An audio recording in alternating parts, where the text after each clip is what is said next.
¿Recuerdan esa época en la que cada fabricante quería salvar al mundo con un auto ecológico, pero sin renunciar a la idea de arrancarte el cuello en cada aceleración? Era la época de las grandes promesas, de los conceptos brillantes y de los presupuestos que aún no entendían lo que significaba la realidad. Y ahí es donde aparece la Fisker Karma, un auto tan ambicioso como un discurso electoral, tan hermoso como un Aston Martin diseñado una noche de inspiración divina y tan confiable como una tostadora soviética. Se suponía que representaba el futuro, el lujo y el rendimiento limpio. En realidad terminó representando principalmente los retiros del mercado, los incendios espontáneos y los sueños locos de un ingeniero que quebraría 2 veces en 10 años. Así que aquí está la historia del Fisker Karma, un auto diseñado para cambiar el mundo antes de irse en humo.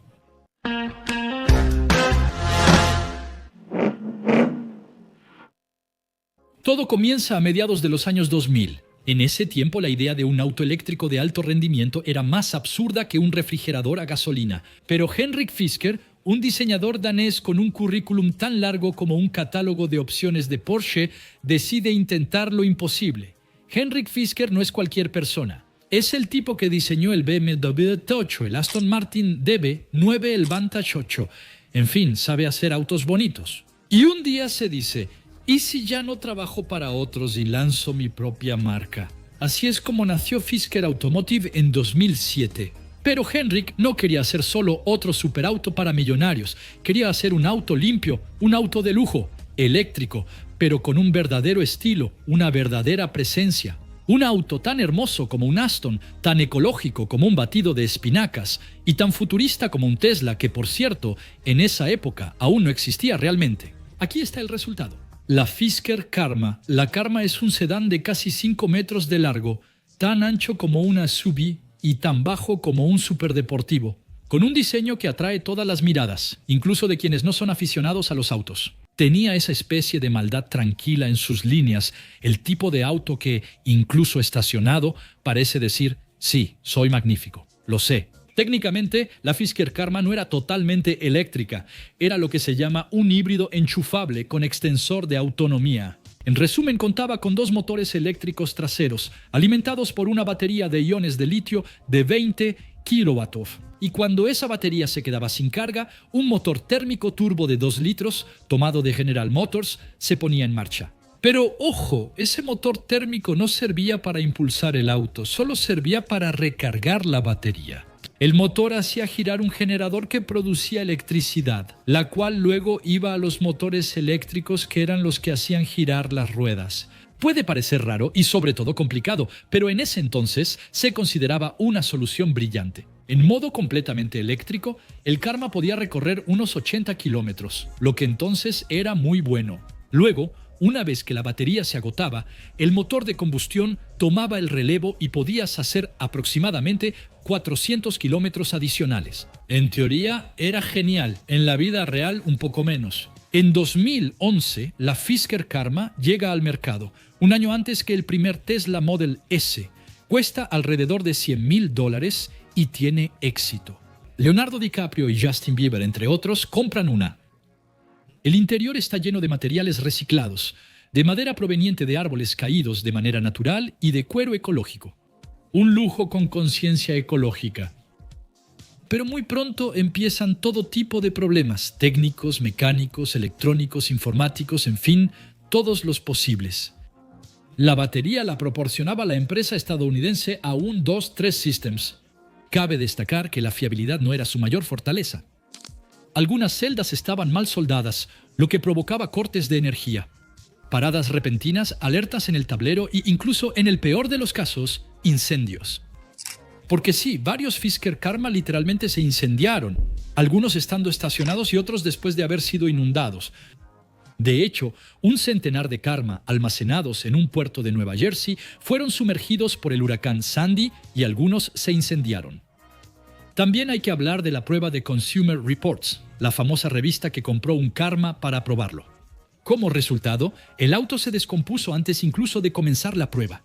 Se necesitan 2 remolques para hacerla funcionar, y cuando funciona, el comportamiento es extraño. La computadora de a bordo se traba regularmente, el frenado es esponjoso y el motor de combustión, que se supone debe ser discreto, a veces empieza a rugir, como un secador de pelo poseído por el diablo. Y luego está el peso. La Karma pesaba 2 toneladas 400, es enorme, es más pesada que una Range Rover. Pero estamos refiriéndonos a un sedán que debería ser ágil y deportivo. Pero al final, incluso con 403 caballos, hacía el 0 a 100 en más de 6 segundos y alcanzaba un máximo de 200 kilómetros por hora. Así que sí, no es ridículo, pero tampoco es muy impresionante para un auto tan bonito y tan caro. Pero a pesar de todos esos defectos, había esperanza. La empresa recaudó más de $1.000 millones y hasta el gobierno estadounidense confió en ella. El Departamento de Energía otorgó un préstamo de más de 500 millones a Fisker, como lo había hecho con Tesla. A diferencia de Tesla, Fisker no sobrevivió. En 2012, A123 Systems, el proveedor de baterías, se declaró en bancarrota. Esto es problemático, ya que sin batería el Karma no puede funcionar. Algunos dirán maliciosamente, sí, pero aún con batería no avanzaba, lo cual tiene algo de verdad. Luego las ventas caen, luego empiezan las llamadas a revisión y luego el jefe Henrik Fisker renuncia. En marzo de 2013 y en noviembre del mismo año, la empresa está en bancarrota. En ese momento, solo se habían producido 2.450 ejemplares del Karma, lo cual es muy poco, sobre todo cuando pensamos en todas las inversiones, todas las promesas, todos los sueños que se esfumaron. Pero esa no es el final de la historia. En 2014, un grupo chino, Wanxiang, compra los restos de Fisker Automotive y decide relanzar el Karma bajo un nuevo nombre, el Karma Revero. Es básicamente el mismo auto, con algunas mejoras, nueva electrónica, mejor fiabilidad, nuevo emblema. Todavía se produce en pequeñas series para clientes muy particulares y sigue costando una pequeña fortuna. Y Henrik Fisker, él aún no ha dicho su última palabra. En 2016 fundó una nueva empresa, Fisker Incorporation, que ofrecerá una SUV 100% eléctrica, llamada Fisker Ocean. Excepto que en 2024, solo 8 años después de la creación de la marca y 2 años después de la salida al mercado del Ocean, la marca se declarará en bancarrota. Y volviendo a la Karma, hoy en día es una pieza de colección, un auto de culto para quienes disfrutan de los fracasos. Magníficos, los pocos modelos que aún circulan son cuidados y mantenidos con pasión. Hay que admitir que sigue siendo uno de los sedanes más bonitos jamás diseñados. Un auto que fracasó pero abrió el camino para otros. Demostró que se podía pensar diferente aunque uno se equivocara. La Fisker Karma es un poco como ese amigo brillante en la prepa, el que escribía poemas, tocaba la guitarra y tenía ideas geniales, pero que arruinó todo al conectar una cafetera a su amplificador. Una tragedia elegante, una estrella fugaz. Pero ¿saben qué? A pesar de sus defectos, fallos e incendios, me gusta este coche. Porque al menos lo intentó, no copió, no jugó a lo seguro, se atrevió y solo por eso merece que la recordemos, ¿verdad? Gracias a todos por haber visto este nuevo video. Recuerden dar like, comentar, compartir y suscribirse para no perderse los siguientes videos.